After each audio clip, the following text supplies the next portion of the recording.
Jesus, sejam com todos pela graça de Deus. Estamos aqui de pé na 12ª lição do Na Graça de Deus. O Senhor é grande e misericordioso. Graças a Deus, estamos chegando ao fim deste ciclo, né? Conhecendo as doutrinas cristãs. Ao longo dessa lição, das lições a serem aqui ministradas, a gente tem encontrado assuntos interessantíssimos, né? E para dizer para vocês uma coisa muito importante, estamos chegando, certo, ao final do 2º ciclo e muito brevemente já vou apresentar para todos de primeira mão o nosso 3º ciclo. Pois é, vivendo as verdades bíblicas. Glória a Deus, aleluia. Olha, este ciclo vai ser sensacional. É um melhor que o outro, tá bom? Então você já vai, se preparando para poder viver as verdades bíblicas. Bem, sala, hoje, né, 29 de junho, estamos chegando ao final, né, deste ciclo do mês, na metade do ano de 2025. E na lição Conhecendo as Doutrinas Cristãs, na lição passada, nós estudamos sobre crendo nas ordenanças de Cristo à igreja, onde nós falamos da ceia do Senhor e do batismo. A princípio, o batismo e a ceia do Senhor, aonde nós enfatizamos, né, a importância do batismo, certo?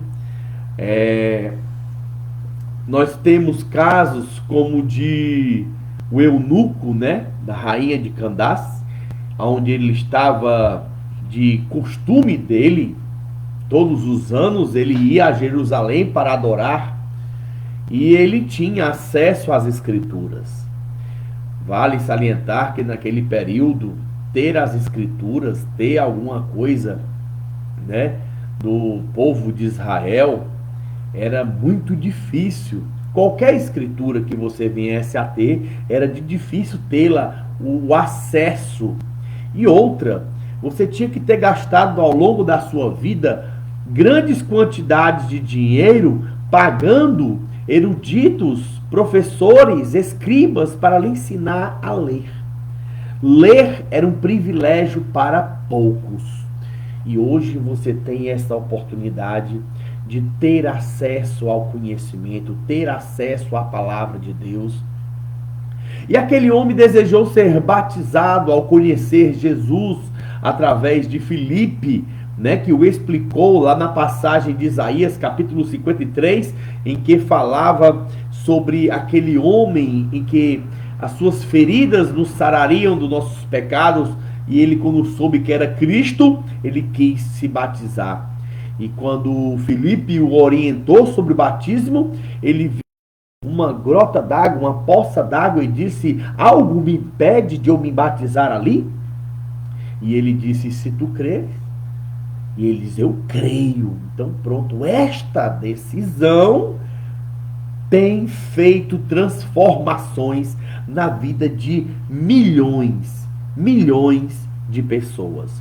Ao passo que você toma esta iniciativa de seguir a Cristo, você tem uma vida transformada. Antes de nós iniciarmos, né, crendo na graça de Deus, a nossa lição de número 12, que vai falar hoje assuntos maravilhosos, eu queria apresentar uma coisa para vocês, porque é o seguinte: eu quero dizer que eu não estou aqui para me exaltar. Eu quero ensinar você a crer no Senhor Jesus Cristo, como diz as Escrituras. E ao passo que você começa a ler a palavra de Deus, nós temos trajetos na história que necessitam a necessidade do conhecimento ao longo da história. A história, ela fala de homens que se doaram, né, deram a sua vida em prol do seu testemunho de Cristo, tornando-se muitos deles mártires. Eu vou pedir, oh Jesus, se pudesse pausar esse vídeo.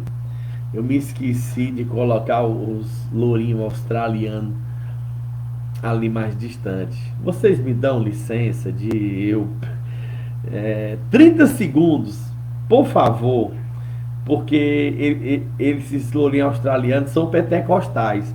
Quando ele ouve a gente falar, aí eles começam... Olha, não sai daí não, viu? Não vai demorar 30 segundos.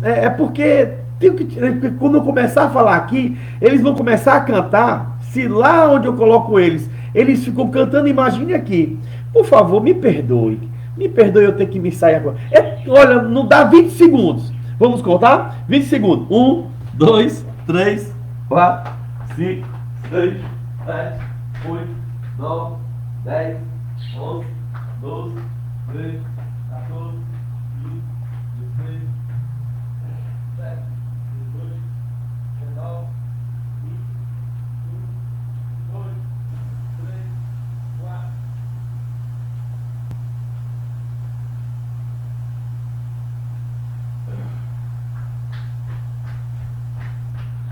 24. Trinta! 30! Sem mais delongas. Pessoal, o que eu falo aqui, certo? Eu tenho um embasamento.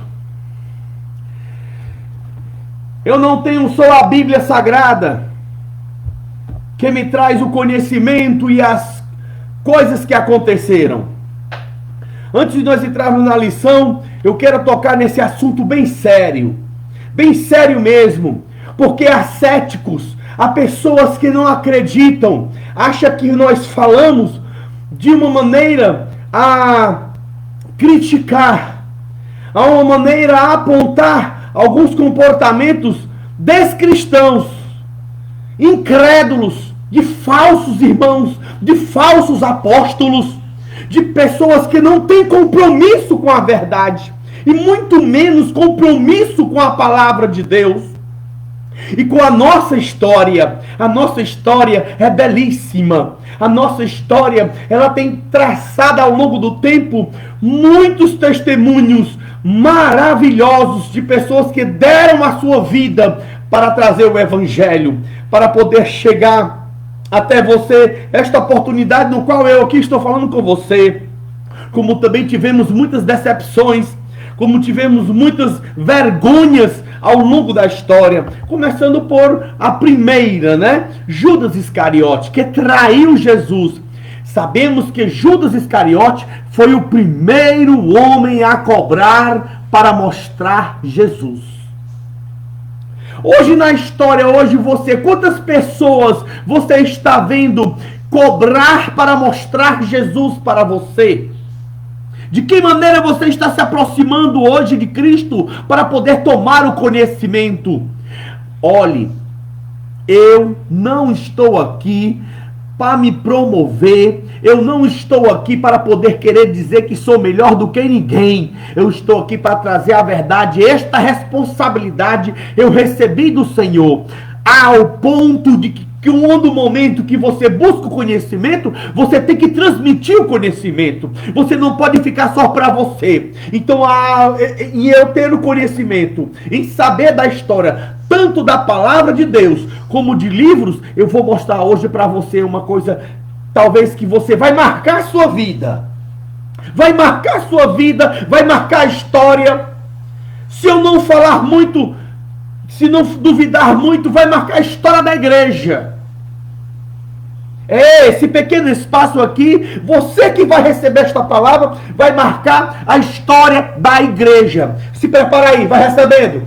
Olha só, esse primeiro livro é uma enciclopédia, a história da pregação, a vida teológica e método dos maiores pregadores da história. Sabe de onde? Dos apóstolos aos revivalistas. Essa é o primeiro enciclopédia que a pregação da história, tá aí, ó. Certo? Dos apóstolos aos revivalistas. Aqui nós temos toda a história de vários homens. Aqui o livro é um livro grosso de testemunhos. É uma primeira, são uma tríade, eles são 3 livros. Aqui é o primeiro, dos apóstolos aos revivalistas. O segundo, do iluminismo aos dias atuais. Segundo, a história da pregação, da vida teológica e método dos maiores pregadores da história. Do iluminismo aos dias atuais. Aqui tem a foto bem nítida aqui de Martin Luther King, né? Esse aqui, salvo engano, é o Charles Spurgeon. Charles Spurgeon, eu acho que aqui é Benny Hinn, e esse aqui não me vem quem é a pessoa. Mas, aqui é a história. Como o evangelho se desenvolveu. Como o evangelho, ele veio a se desenrolar ao longo da história. E por último, nessa enciclopédia de 3 livros, nós temos a história da apologética. Aqui nós temos o nome de todos, uma introdução biográfica e metodológica de todos os nomes de pessoas que tiveram pensamentos contrários à doutrina cristã. Tem Karl Marx, tem Hegel, né? Todos que você imaginar, que você quiser fazer uma averiguação de nomes,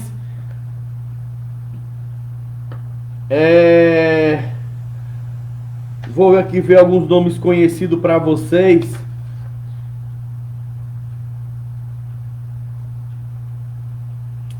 Enfim, é porque tem muitos nomes aqui que a gente não vai, sabe, conhecer esses homens a qual vieram a trazer defesas do evangelho, tá bom? E então, através desses pequenos livros aqui, nós passamos a ter um conhecimento, uma abrangência de como começou a história da pregação do evangelho. Aí você vai se aprofundando aqui, por exemplo, você pega um livro como esse, A Origem da Bíblia. Como se originou a palavra de Deus? É importante, tá bom? Você vai pegando assim, se você tiver interesse de comprar um desses livros, você só vai fazer uma pesquisa, tá bom? A Origem da Bíblia. Nós temos aqui os grandes mártires do cristianismo. É importante você saber. De Estevão a Martin Luther King. Veja bem, os grandes mártires do cristianismo. De Estevão, que foi morto apedrejado por pregar Jesus, a Martin Luther King, tá bom? Jeová Mendes, esse cara é do Ceará. Este livro, A Preservação das Escrituras Sagradas, nos traz um conhecimento a respeito de como a Bíblia permaneceu de trás de tamanhas perseguições.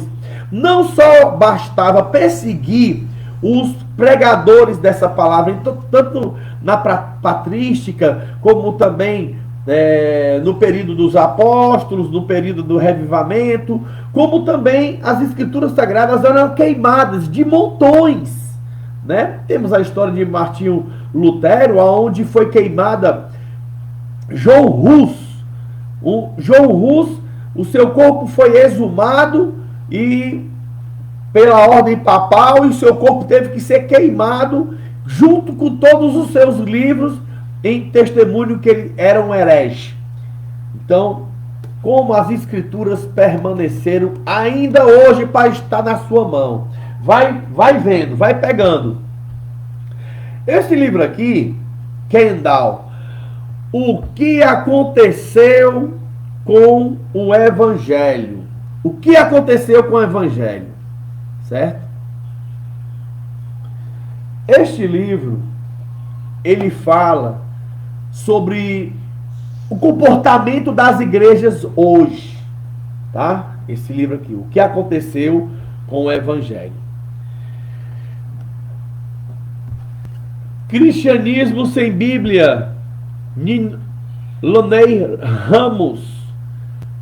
Esse livro até já deu um testemunho sobre ele, aonde ele fala que a palavra de Deus é como um alimento diário, que nós tomamos café, merendamos, almoçamos, né, jantamos, isto para alimentar o nosso corpo. E a nossa alma também precisa dessa mesma sequência de alimentos.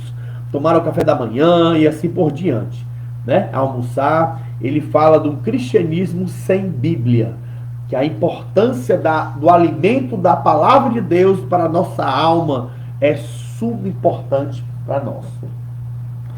Este livro é especial, A Doutrina Esquecida. Este livro vai falar sobre a importância da santificação, a importância de nós termos uma comunhão com Cristo verdadeira. Olha só, pessoal, isso é tremendo. Esse daqui é novo, chegou agora. Nada além das Escrituras. A palavra de Deus, como sempre, é de uma forma muito importante. Você vê pela capa do livro que vários, ele está até ensacado ainda, que vários livros aqui estão caindo, né? Estão caindo, mas as Escrituras, elas não caem. Ela permanece para sempre, cumprindo o que o Senhor Jesus disse: passarão os céus e a terra, mas as suas palavras jamais passarão. Bem, pessoal, vamos continuar aqui, eu estou terminando. Evangelhos que Paulo jamais pregaria.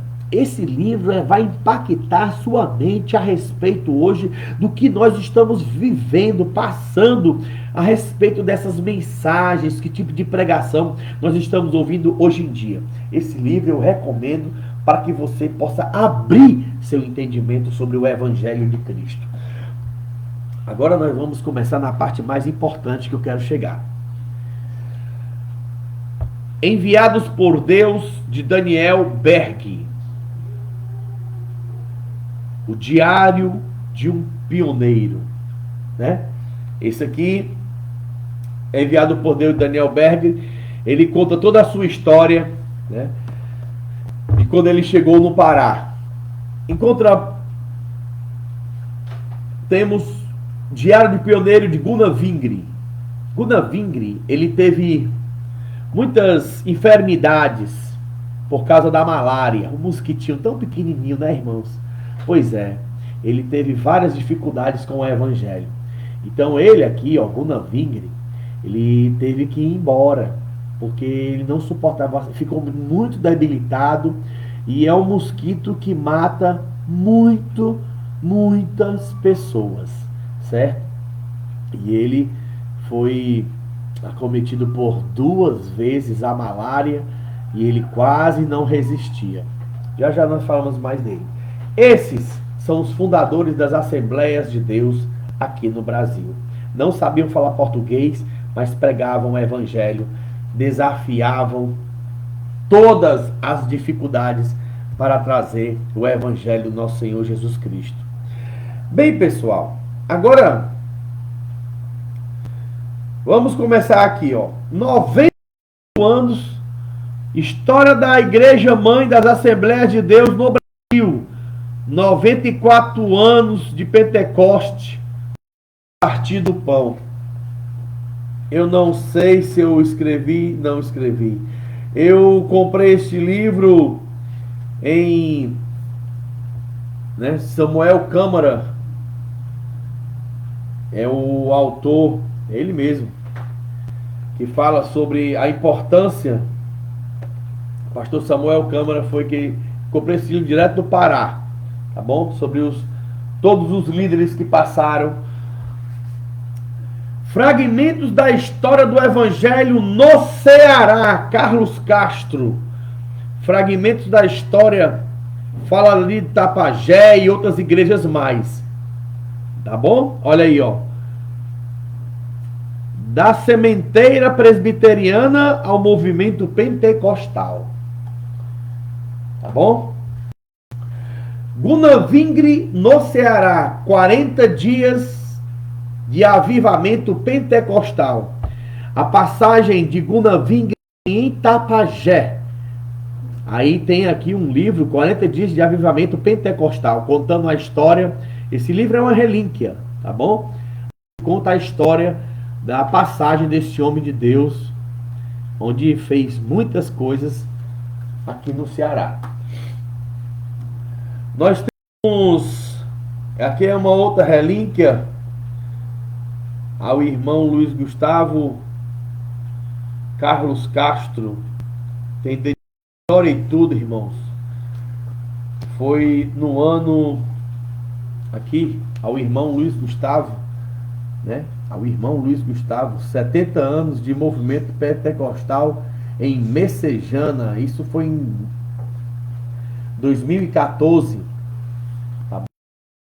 Onde conta a história da igreja de Messejana, Fortaleza. Deus abençoe meu amigo Carlos Castro. Conheci ele na igreja Bela Vista. Glossolária e a formação das Assembleias de Deus. Começando aqui, ó, de Samuel, lá na Rua Azusa. Tá bom? Pois é, esse é um livro que fala sobre a importância dos falar em línguas. Qual o significado realmente, né? Será que é um idioma ou tem um falar em línguas diferente? Este livro vem a trazer à tona maiores conhecimentos a respeito do assunto. Nós temos também o ajornamento do pentecostalismo brasileiro. Esse aqui eu vou deixar à parte, já eu entro nesse livro aqui. Ele tem uma coisa importante que eu quero falar para vocês. Aí nós temos esse livro aqui, ó, Os Primeiros Cristãos Urbanos, tá bom?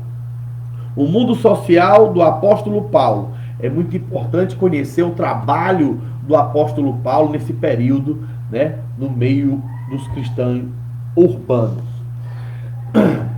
Bem, pessoal, agora eu vou mostrar aqui dois livros, para mim, muito importantes.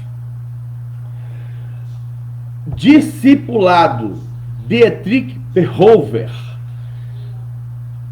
Se a graça é de graça, ela não tem sentido. A graça de Deus, ela é cara. Esse é o que o alemão transmite.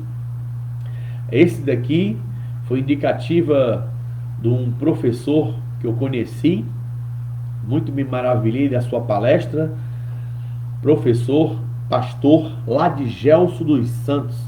Muito obrigado, pastor Ladigelso. E ele me indicou conhecer, né?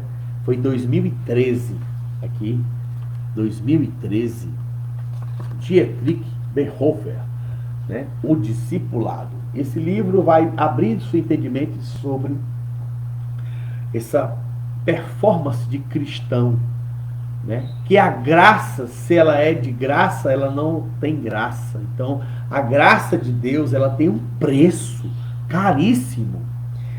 E esse livro que eu vou mostrar aqui para vocês, eu tinha 2 anos de fé, 2003, um best-seller, Torturados por Amor a Cristo, tá bom? De Richard Wurmbrand, Torturados por Amor a Cristo. A União Soviética massacrou muitas pessoas, tá bom? A União Soviética, ela massacrou muitas pessoas E com isso, ele sofreu muito. Falar de Cristo lá custaria a sua vida.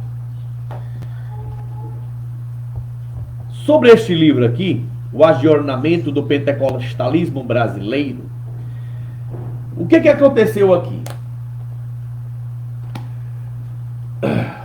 Eu falei de Gunnar Wingren, né?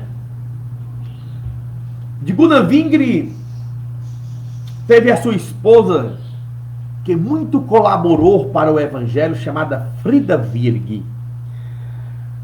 Frida Virgren. Esta mulher, ela, pela debilitação da saúde de seu marido, aconteceu que ela começou a ter a postura de fazer o que ele não estava mais fazendo. E alguns líderes, né, não acharam conveniente essa postura da mulher. Ela até proporcionou que as Assembleias de Deus consagrassem diaconisas para valorizar mais o trabalho da mulher e assim por diante. Finalizando assim, né, o seu ministério, veio Samuel Nistrom, um pastor lá dos Estados Unidos, para dar assistência e ponderar mais, né, que ajornamento quer dizer organização, né, ponderar mais sobre os trabalhos femininos e enfatizar mais o trabalho pastoral. Nesses livros, nessas histórias, eu trouxe para vocês essa vasta, né, que isso aqui são parte dos livros que eu conheço, que eu tenho, que outras coletâneas a mais que eu tenho aqui, é para mostrar para vocês que a importância do evangelho, ela está na sinceridade, numa palavra de Deus não fingida.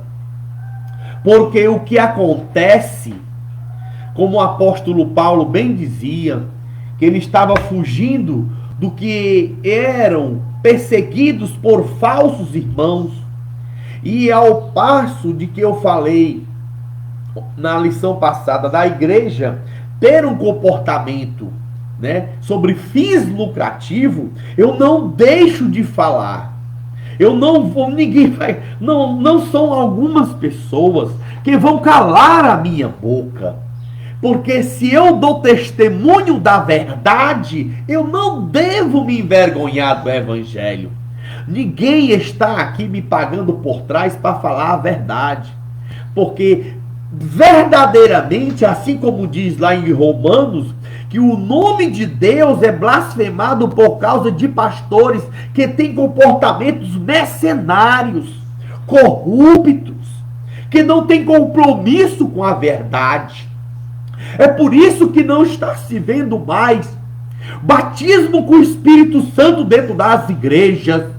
É por isso que não está se vendo mais o manifestar pentecostal dentro da casa do Senhor.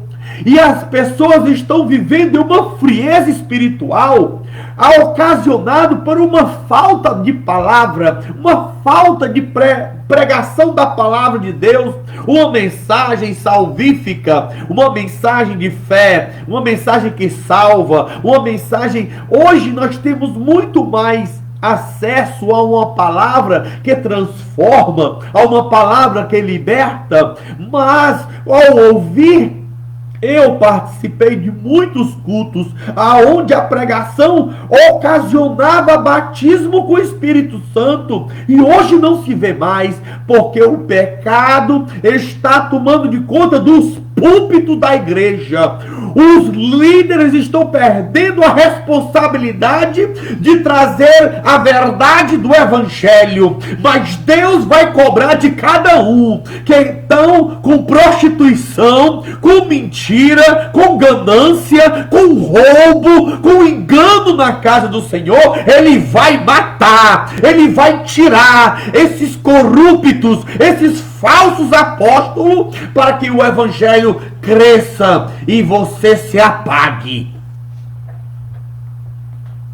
Jesus nunca prometeu bonança, nem, desculpa, uma vida cheia de riquezas para ninguém. Ele prometeu espada. E esta espada é a palavra de Deus.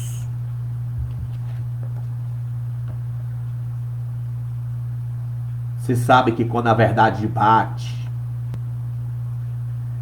eu não tenho medo, porque quando o Espírito Santo... Eu nem preciso tocar em muitos assuntos.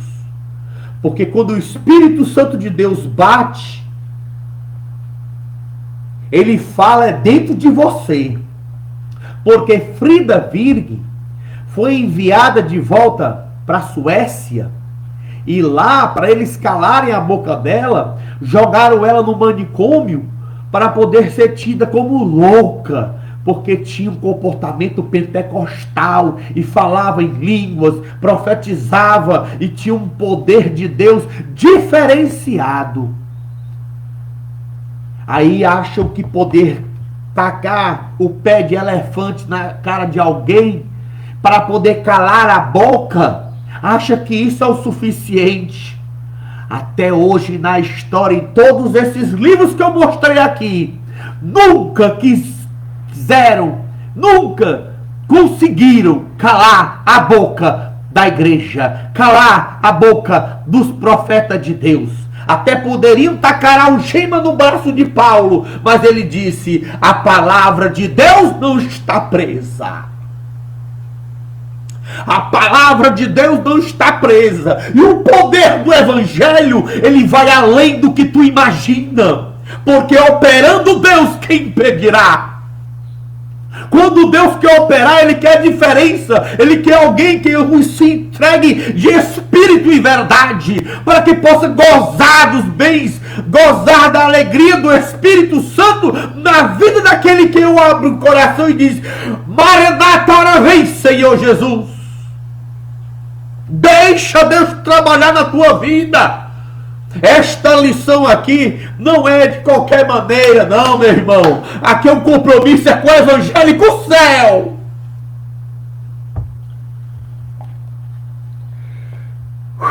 Glória. Oh, aleluia. Deus é muito maravilhoso. Texto bíblico base. Eu prometo que assim o Senhor assim o Senhor vai fazer nós terminar aqui dentro de 1 hora essa lição. E você vai receber a palavra. Você pensa que Deus não está vendo? Você pensa que Deus não está vendo? Deus conhece até o escondido, o oculto e o que está travado dentro de 7 chaves. Ele sabe o que tu pensa. E conhece os deles, e os deles ele é conhecido. Texto bíblico base. Efésios capítulo 2, do versículo 3 ao 10. Vamos lá que a leitura hoje é uma bênção. Aleluia. Efésios capítulo 2, do versículo 3 ao 10. Desculpa. Entre os quais todos nós também antes andávamos no desejo da nossa carne, fazendo a vontade da carne e dos pensamentos, e éramos por natureza filhos da ira como os outros também. Mas Deus, que é riquíssimo em misericórdia, pelo seu muito amor com que nos amou, estando nós mortos em nossas ofensas, nos vivificou juntamente com Cristo, pela graça sois salvos. E nos ressuscitou juntamente com Ele, e nos fez assentar nos lugares celestiais em Cristo Jesus, para mostrar nos séculos vindouros as abundantes riquezas da sua graça, pela sua benignidade para conosco em Cristo Jesus. Porque pela graça sois salvos por meio da fé. Isso não vem de vós, é dom de Deus. Vou repetir. Porque pela graça sois salvos por meio da fé. Isso não vem de vós. Ninguém vai pagar a tua salvação, não adianta. É dom de Deus, é de graça. Não vem das obras, para que ninguém se glorie, porque somos feitura sua, criados em Cristo Jesus para as boas obras, as quais Deus preparou para que andássemos nela. Está chegando o fim dessas pessoas fazerem do que quiser com a igreja do Senhor. Essas tochas de fogo estão se levantando, e é para fazer a diferença. É Deus que levanta, é Deus que o constitui, é Deus que usará com poder e autoridade. Porque o que é mais fácil dizer? Os teus pecados te são perdoados? Ou levanta-te e anda? É mais fácil dizer os teus pecados são perdoados, né? Mas para que saiba que o Filho do Homem tem poder de perdoar pecados, eu te digo, aleijado, levanta-te e anda. Recebe a tua cura, recebe a transformação. Se tu crê, recebe o batismo com o Espírito Santo. Só basta crer. Eu creio, então receba. Entre no plumo do Senhor, entre no eixo que Deus quer você e receba a transformação. Vem luta, viu? Vem luta, mas fique firme. Aleluia. Introdução. Creio no perdão dos pecados. Cremos na graça de Deus. Uma das doutrinas da fé mais confortantes para a nossa alma. Saber que fomos perdoados por Deus por intermédio de Cristo Jesus, através do seu sacrifício vicário, constrange-nos a não nos ensoberbecermos. Lá em 2 Coríntios diz que o amor de Deus nos constrange, a ponto de nós não nos querer se achar, sem ensoberbecermos. Pois se fôssemos julgados segundo as nossas ações, mereceríamos a condenação mais rigorosa possível. Mas é pela graça de Deus que fomos salvos. Pela graça, Ele nos justificou, redimiu e nos fez assentar nos lugares celestiais. Isto é, podemos nós chegar a Deus sem medo, sem constrangimento. Ele é o nosso Pai. E na força do seu Espírito Santo, somos co-herdeiros de Cristo. A palavra de Deus diz claramente: Jesus Cristo é herdeiro do Pai. E nós somos co-herdeiros de Cristo. Sendo assim, eu faço parte. Diga aí você cristão, você que tem Cristo na sua vida. Eu faço parte da herança de Deus. Diga com autoridade: eu faço parte da herança de Deus. A riqueza de Deus também é: sou herdeiro. Diz que só tem duas formas de se enriquecer, né? É passando no concurso ou ser herdeiro, né? Você de uma família muito rica, ser herdeiro, você vai enricar e passar no concurso público. Então, se você não tem nenhum desses dois, agora tem um terceiro: herdeiro de Deus. Você vai herdar, sabe o quê? O mundo. Todas as maravilhas que o mundo possa oferecer. Mas não são os prazeres não, viu? Não se engane não.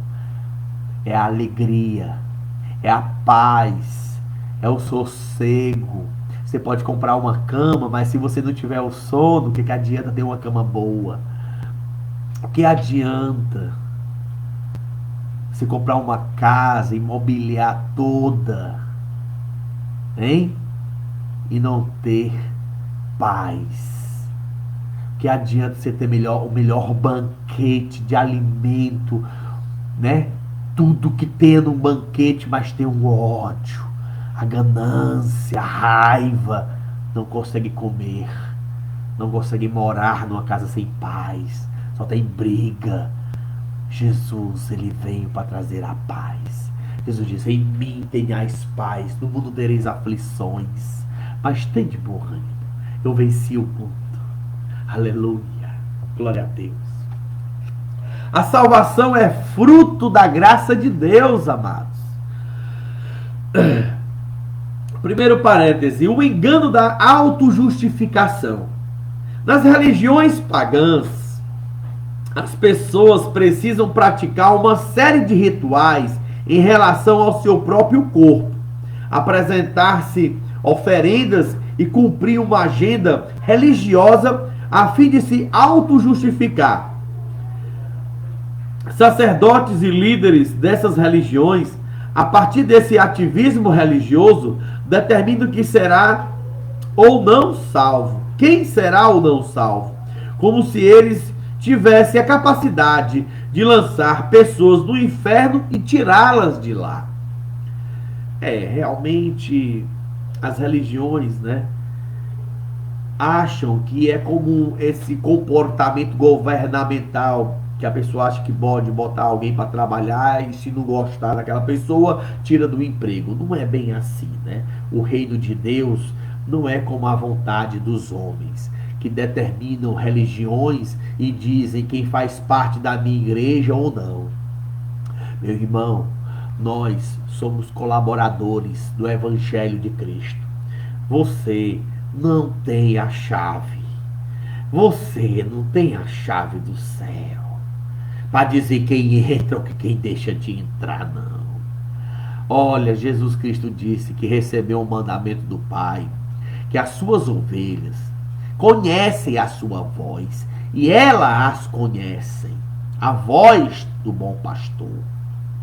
E o bom pastor, se ele quiser, ele pode dar às suas ovelhas, se tem poder de tomá-las de volta, porque este mandamento ele recebeu do Pai. Porque o bom pastor dá a vida pelas ovelhas. Mas o mercenário, que quando vir o lobo, ele foge, porque ele é mercenário e não tem amor para com as ovelhas. Quantas situações estamos vendo hoje em nossos dias difíceis, hein? De homens amantes de si mesmos, presunçosos, gananciosos, fazendo de vós negócio e fugindo porque são mercenários. Mas Deus está vendo e os seus olhos arrodeiam os quatro cantos da terra, procurando os verdadeiros adoradores que o adorem o Pai em espírito e verdade. E o Senhor conhece os seus. Aleluia. A salvação é pela graça de Deus. Sabia disso? O nosso texto bíblico base deixa claro: em matéria de salvação, legislar sobre isso não pertence à lógica humana. Segundo Efésios capítulo 2, versículo 1 ao 10, diz o seguinte: a remissão dos nossos pecados foi uma iniciativa de Deus por intermédio de Jesus Cristo. E vos vivificou, estando vós mortos em ofensas e pecados. Estávamos em nossos pecados e por iniciativa dele e apenas dele nos vivificou, isto é, tornou-os a dar-nos vida, redimiu e ressuscitou para uma verdadeira vida. Estando nós ainda mortos em nossas ofensas, nos vivificou juntamente com Cristo, pela graça sois salvo. E nos ressuscitou juntamente com ele e nos fez assentar nos lugares celestiais em Cristo Jesus. Pela graça somos salvos por Deus. Ninguém pode legislar sobre a salvação. Ninguém pode dar pitaco sobre quem vai ser salvo ou quem não vai ser salvo. Não faz parte da tua alçada, não, meu irmão. Preste atenção. Esse e muitos outros textos da Bíblia mostram que a salvação é um ato da graça de Deus, favor imerecido, de modo que ser humano algum pode determinar quem é ou não salvo. Legislar sobre isso cabe somente a Deus. Se a graça alcançou você, não permita que tirem essa segurança do seu coração.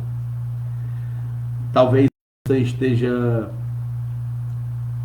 pensando, Gustavo, você está falando coisas assim muito pesadas. Tu quer que eu conte historinha em quadrinho, é? Tu quer que eu conte historinha aqui de Pedro, Tiago e João do barquinho, é? Só para poder confortar teu coração? Tu precisa da verdade, meu irmão. Tá bom de historinhazinha. Vou contar aqui uma história da Bíblia. Davi matou um leão. Davi matou o urso. E depois matou o gigante. Irmão, tu precisa ter conhecimento da verdade. Conhecereis a verdade e a verdade vos libertará. Tu tá no Brasil. Tu precisa saber como é que esses pastores estão se comportando hoje. Não são todos. Fique bem claro. Tem homens de Deus. Tem homens compromissados com a verdade. Em todos os lugares, né? Todas as funções, sempre tem aqueles que estão... Mas, vem cá, não era para ser diferente? Como a pessoa traz a palavra de Deus, não era para ser mais dedicado? Não era para se dedicar mais a sua obra eclesiástica, obra pastoral, não era? Por que a pessoa usa a palavra de Deus para poder ganhar mais dinheiro, para enganar, para poder pegar as irmãzinhas? É uma vergonha o que se passa em muitas situações do Evangelho. Escândalos de homens que não têm compromisso, cometem adultérios, prostituições em cima do púlpito e permanece lá como se nada tivesse acontecendo. Aí depois acontece uma tragédia e os irmãos ficam dizendo: oh, coitadinho. Irmãos, vamos ser sinceros, que a espada de Deus parta e tire do meio esta pedra de tropeço, esta pedra de escândalo que está sujando o nome do Evangelho. Porque aquele que faz converter um pecador cobre uma multidão de pecados. O que quer dizer isso? O testemunho de uma pessoa que se converte ao Evangelho faz com que aquelas práticas que ele praticavam no passado condene-as quem também pratica. E é isso que o Espírito de Deus quer fazer: te purificar, te limpar e batizar você com o Espírito Santo, fazer com que você seja uma nova criatura, se batizar, o desejo de se batizar nas águas para arrependimento, para confirmar que você não é mais aquela antiga pessoa e agora quer viver em novidade de vida. Vamos fazer Deus trabalhar em nossa vida com mais liberdade. Então não esteja andando entre dois pensamentos, como eu aprendi no meu início da minha fé, que há duas portas, a porta estreita e a porta larga. O caminho estreito e o caminho largo. Entrai pela porta Entrai pela porta estreita e não pelo caminho largo, porque largo e espaçoso é o caminho que conduz à perdição, e são muitos que passam por ele. Mas estreito e apertado é o caminho que conduz à vida eterna, e são poucos que entram por ele.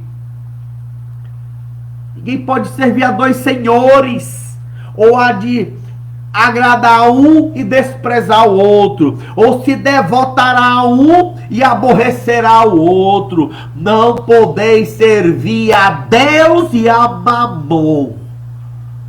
Tá escrito assim, tá? Por quê? Porque tá falando de dinheiro. Mamon é o Deus do dinheiro. Abre a cabeça, meu irmão. Será possível? Vamos ter a verdade como nossa aliada. Vamos ter a verdade como aquela que nos fortalece, que nos abre os olhos. Bem-aventurados os limpos de coração, porque eles verão a Deus. A graça de Deus traz um verdadeiro conhecimento de quem nós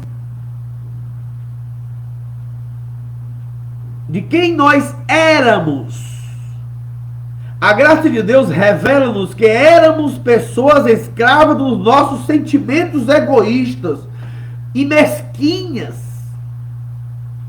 pois andávamos nos desejos da nossa carne e dos pensamentos, e éramos por natureza filho da ira.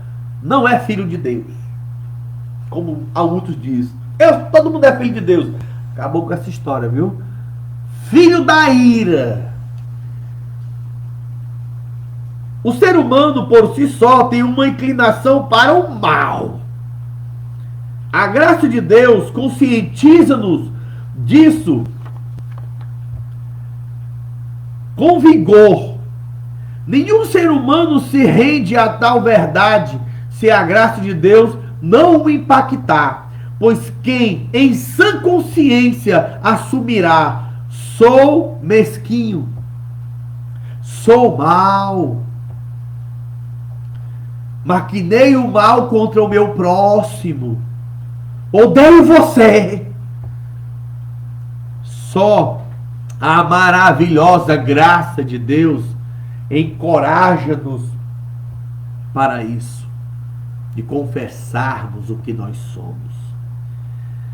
Da misericórdia de Deus, se a graça nos mostra que somos, por outro lado, quem nós somos, se a graça de Deus nos mostra quem nós somos, por outro lado, ela revela-nos quem é Deus. Um Deus misericordioso, amoroso e que deseja salvar todos os seres humanos. Um Deus que revela um Jesus, em Jesus Cristo, como o Pai que ama os seus filhos e não deseja que nenhum se perca. Deus é misericordioso, Deus é amoroso, Deus é Pai. Um chamado para proclamar as abundantes riquezas da sua graça. Terceiro parágrafo do capítulo 2.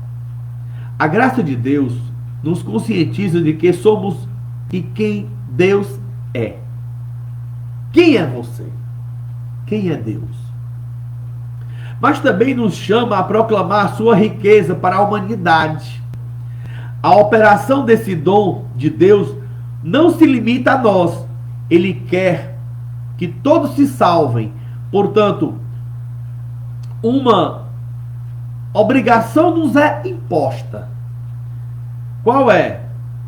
Mostrar nos séculos vindouros as abundantes riquezas da sua graça, pela sua benignidade para conosco, em Cristo Jesus.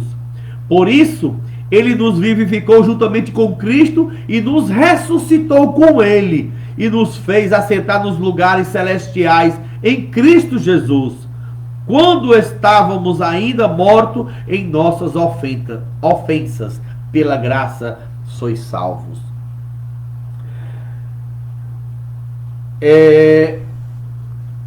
esta graça que nos traz a salvação, a mensagem, ela não precisa ser tão explanativa.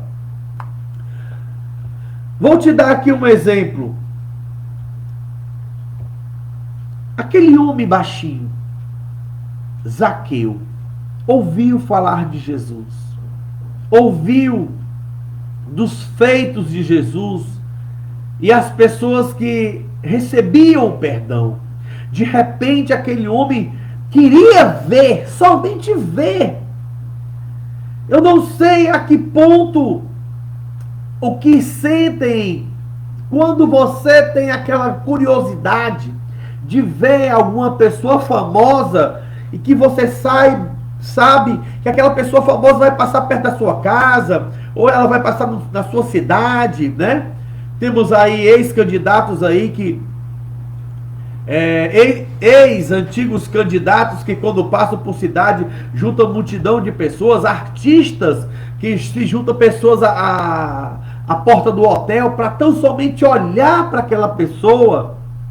Não é nem o fato de pedir um autógrafo, é de olhar para aquela pessoa. E muitas das vezes, pouca importância aquele artista, aquela personalidade, aquela pessoa dá para os seus fãs. Mas com Jesus foi diferente.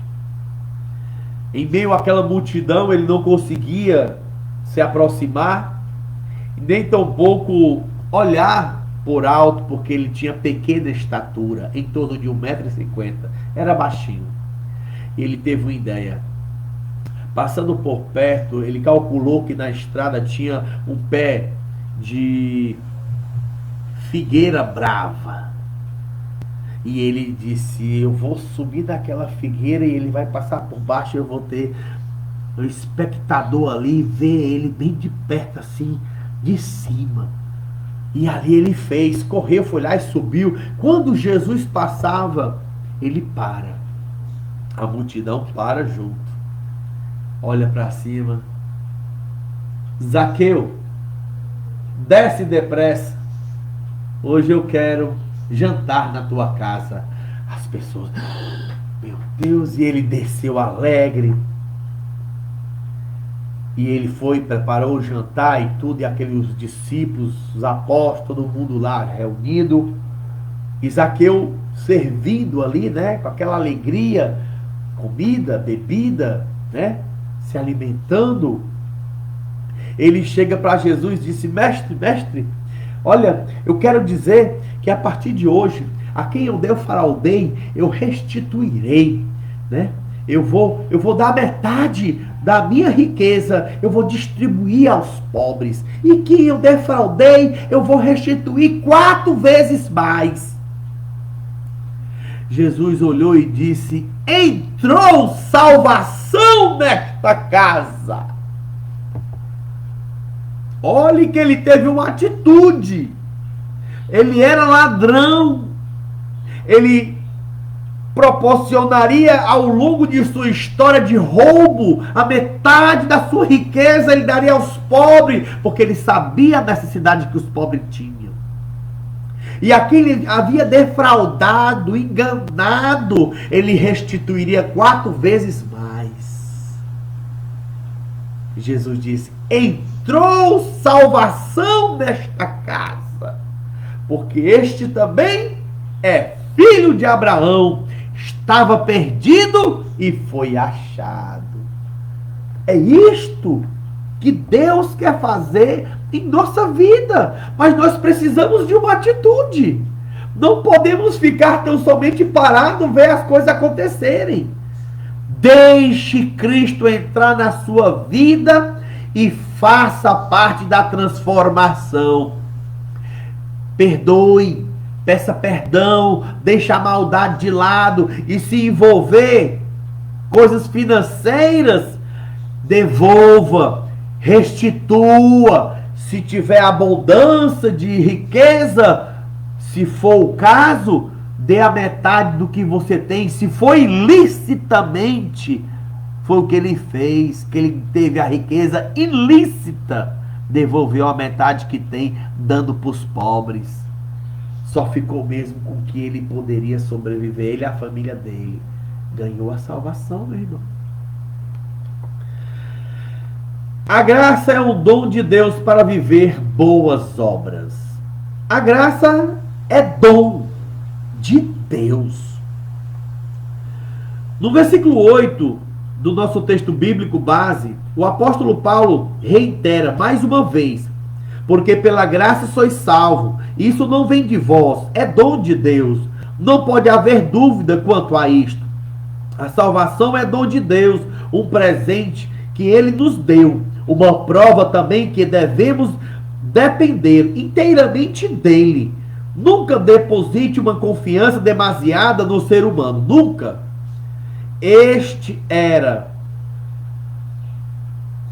Nunca deposite uma confiança demasiada no ser humano.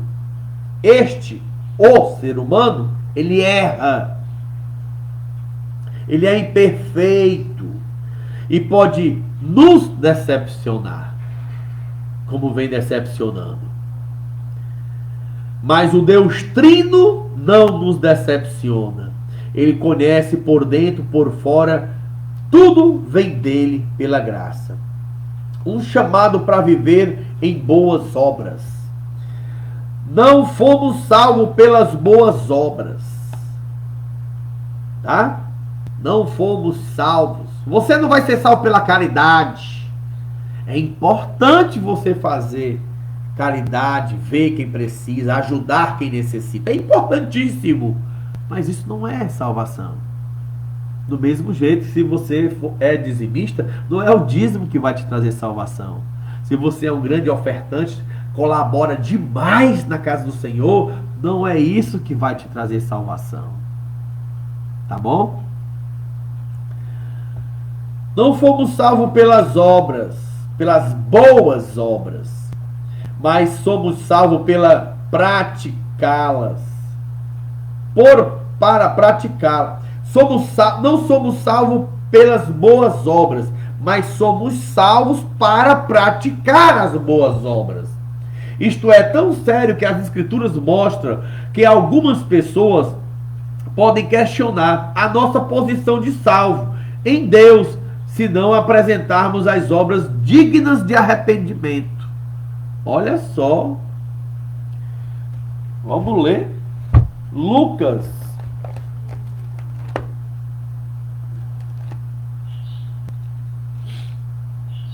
Capítulo 3. Do versículo 7. Dizia João Batista à multidão que saía para batizar por ele: raça de víbora, quem vos ensinou a fugir da ira que está por vir? Produzir frutos dignos de arrependimento. E não comeceis a dizer entre vós mesmos: temos por pai a Abraão, porque eu vos digo que até mesmo das pedras Deus pode suscitar filhos a Abraão. O machado está posto à raiz das árvores, e toda árvore que não dá bom fruto é cortada e lançada no fogo. Somos chamados a praticar as boas obras. Então, o que seria praticar boas obras? Você pode perguntar: poderíamos começar por jamais Poderíamos começar sobre o que é praticar boas obras, sobre jamais tornar-nos soberbos, amar a nossa família, suprir a necessidade das pessoas que estão perto ou longe, de acordo com a nossa condição, ser sensíveis às dores das necessidades do próximo, fazendo o bem como gostaríamos que fizéssemos conosco, ter mais empatia com as pessoas mais necessitadas, no nosso trabalho, no nosso convívio dia a dia, amar mais o próximo. Deixou bem clara essa parte para você? Deixou mais consciente sobre essa situação? Conclusão. A graça de Deus é uma doutrina maravilhosa. Mostra-nos o que éramos. Somos quem Deus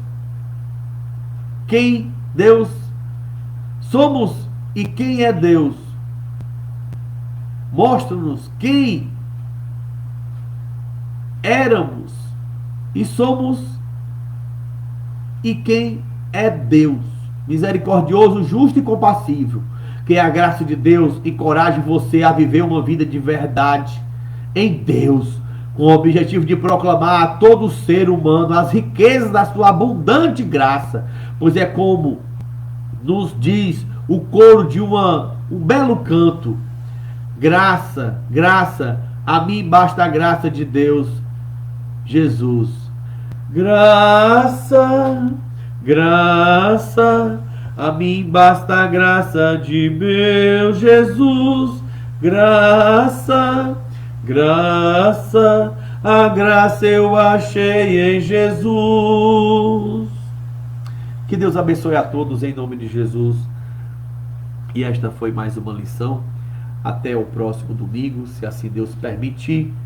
E nós estaremos ministrando a última lição.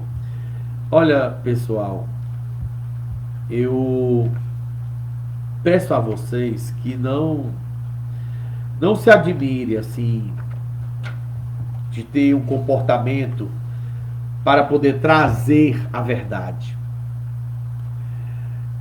Vou finalizar com esse versículo. Fiéis são as feridas feitas pelo que ama,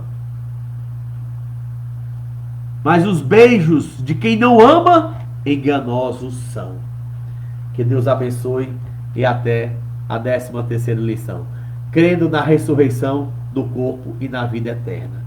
Fiéis são as feridas feitas pelo que ama, mas os beijos de quem não ama, enganosos são. Fica aí na paz do Senhor. Deus abençoe a todos em nome de Jesus.